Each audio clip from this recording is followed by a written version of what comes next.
حمید بن عبد الرحمن نے بیان کیا اور ان سے ابو ہریرہ رضی اللہ عنہ نے بیان کیا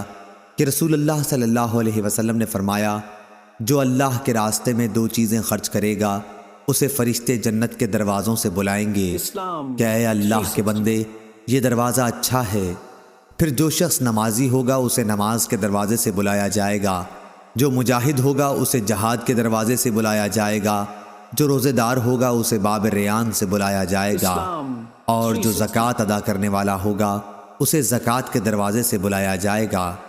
اس پر ابو بکر رضی اللہ عنہ نے پوچھا، میرے ماں باپ آپ صلی اللہ علیہ وسلم پر فدا ہوں یا رسول اللہ صلی اللہ علیہ وسلم، جو لوگ ان دروازوں میں سے کسی ایک دروازے سے بلائے جائیں گے مجھے ان سے بحث نہیں، آپ یہ فرمائیں کہ کیا کوئی ایسا بھی ہوگا جسے ان سب دروازوں سے بلایا جائے گا؟ آپ صلی اللہ علیہ وسلم نے فرمایا کہ ہاں، اور مجھے امید ہے کہ آپ بھی انہی میں سے ہوں گے۔ صحیح بخاری حدیث نمبر 1897۔